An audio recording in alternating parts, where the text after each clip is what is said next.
Saludos, soy el doctor Everson Luna. En esta oportunidad les voy a hablar sobre la pancreatitis aguda. Sin más, pues comenzamos. Bueno, la pancreatitis aguda es una de las patologías gastrointestinales que más comúnmente requieren hospitalización en todo el mundo, con una incidencia anual reportada de alrededor de 13 a 45 casos por cada 100.000 habitantes, ¿no?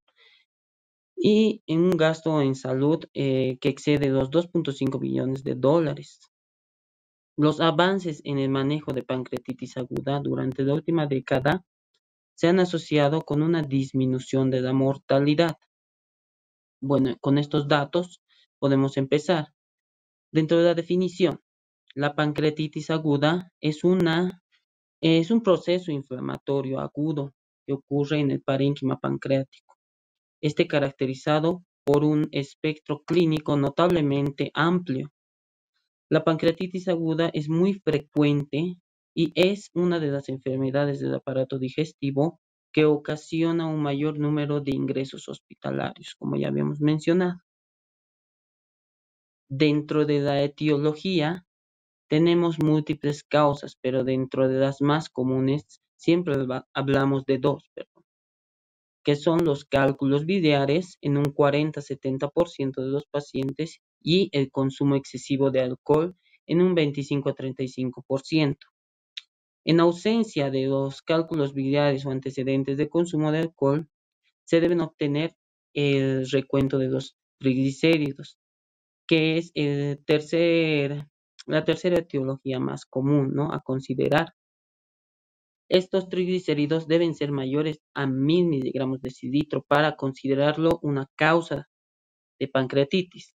En pacientes mayores de 40 años, en quienes no se ha establecido una etiología certera, se debe considerar un tumor pancreático, ¿no?, como posible causa.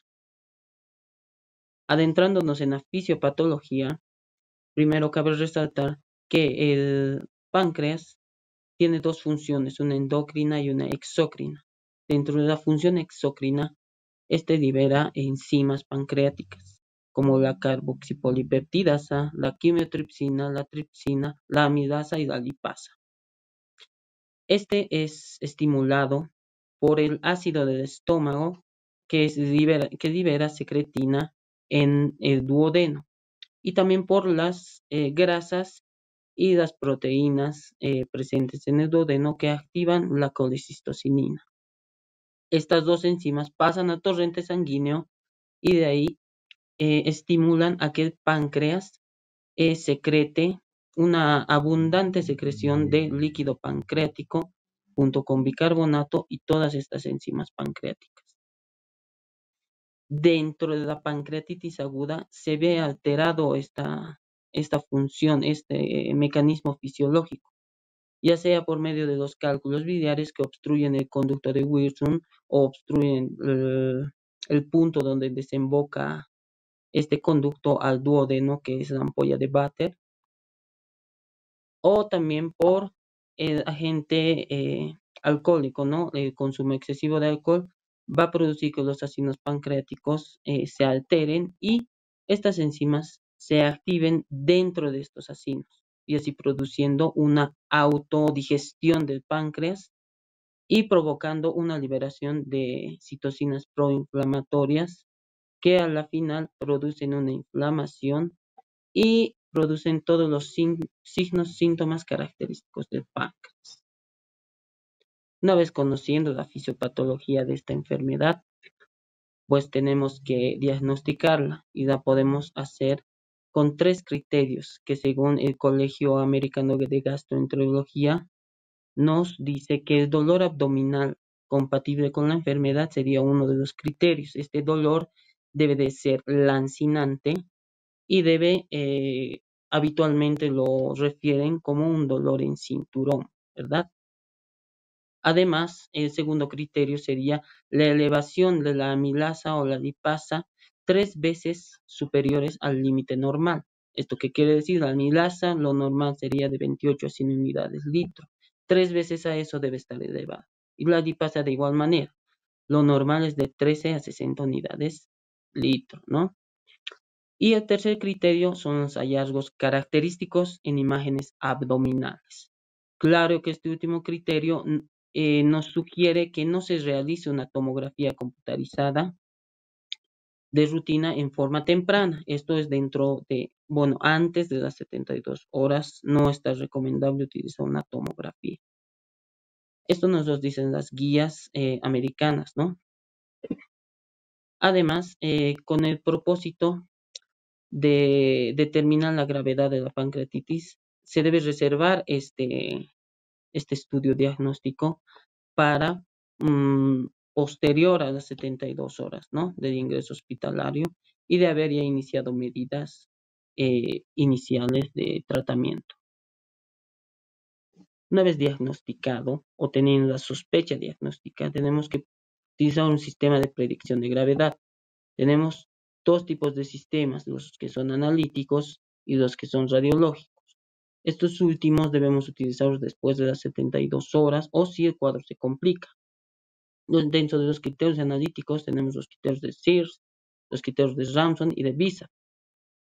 Eh, los criterios de Sears lo podemos utilizar para predecir o diagnosticar si nuestro paciente ha entrado en una respuesta inflamatoria sistémica, ¿no? Los criterios de Ramson nos dan un pronóstico de la gravedad del paciente, ya que estos criterios se los mide al ingreso y a las 48 horas de haber ingresado el paciente y nos dicen la probabilidad de que nuestro paciente tenga complicaciones o mortalidad. De 0 a 2 tiene una baja probabilidad de complicaciones. De 3 a 4 criterios tiene mayor riesgo de complicaciones y mortalidad. Y de 5 a 6 tiene un alto riesgo de mortalidad y de complicaciones, ¿no? Ahí igual de todos modos todos los criterios están desglosados, perdón, para que los puedan revisar con mayor detenimiento, ¿no? Una vez utilizados los criterios para pronosticar la gravedad de nuestro paciente, debemos estratificarlo. ¿Cómo lo vamos a hacer? A su izquierda tenemos un cuadro donde podemos ver la clasificación de la gravedad según la revisión de Atlanta. Este nos lo clasifica en tres parámetros: leve, moderado y grave. Leve cuando hay ausencia de fallo orgánico, ausencia de complicaciones locales o sistémicas. Podemos ver el cuadro de la derecha donde nos desglosa las complicaciones locales o sistémicas y el fallo orgánico. ¿Cuáles serían estos parámetros? Dentro de las complicaciones locales tenemos las colecciones o fluido peripancreático, colecciones necróticas agudas, obstrucción a la salida gástrica, trombosis de las venas peripancreáticas, ¿no? Dentro de las colecciones, ahí vemos que tiene que haber una colección de fluido peripancreático sin presencia de necrosis y sin pared definida, menor a 4 semanas de evolución, que se puede reabsorber, ¿no? Y así vamos viendo cada uno de los parámetros y desglosando cada uno qué características tiene. Dentro del fallo orgánico tenemos el fallo respiratorio, renal y circulatorio. Cada uno lo podemos determinar. El respiratorio con el índice de Kirby o la relación PaFIO2, menor a 300 milímetros de mercurio. El fallo renal con la creatinina, que va a estar mayor a 1,9 miligramos de cilitro, o el fallo circulatorio, donde la presión arterial sistólica va a estar menor a 90 milímetros de mercurio, y esta nos responde a la administración de fluidos. En la clasificación nos habla de una clasificación de pancreatitis moderada. Esta incluye un fallo orgánico que se resuelve en 48 horas o complicaciones locales o sistémicas. Y la clasificación de grave nos dice que es un fallo orgánico de duración prolongada, mayor a 48 horas y que es persistente pese al tratamiento, ¿no?, de soporte. Bueno, continuando con la estratificación, aquí vamos a ver los tipos de colecciones, ¿no? En un corte tomográfico, aquí podemos ver en las imágenes. En la imagen A tenemos una colección líquida peripancreática aguda. Es una colección líquida homogénea que se adapta a los espacios, ¿no? En la imagen B podemos ver ya un pseudoquiste resultante de la persistencia de esta colección que ya se ha encapsulado. Y en la imagen C podemos ver ya una colección necrótica aguda, donde ya la imagen es heterogénea, ¿no? No se puede definir bien. Y en la imagen D ya podemos ver, pese a podemos ver una colección necrótica, pero por el transcurso de tiempo, más de 4 semanas, se ha encapsulado completamente, ¿no? Todo esto lo hemos sacado de, bueno, todo esto lo he sacado de este artículo de la etiología de la pancreatitis aguda, ¿no? La clasificación de Atlanta y el papel actual de la imagen en su diagnóstico y tratamiento. Te los recomiendo bastante, es bastante interesante, ¿no? De igual manera, hemos sacado este cuadrito del mismo artículo, donde el cuadro nos habla del sistema de puntuación de Marshall modificado para la definición de fallo orgánico, ¿no? Ahí tenemos desglosado por sistemas la puntuación que se da a cada uno de estos sistemas, ¿no? Una puntuación de 2 o más en cualquier sistema define la presencia de fallo orgánico. La puntuación en pacientes con insuficiencia renal preexistente depende del deterioro con respecto a su función renal basal.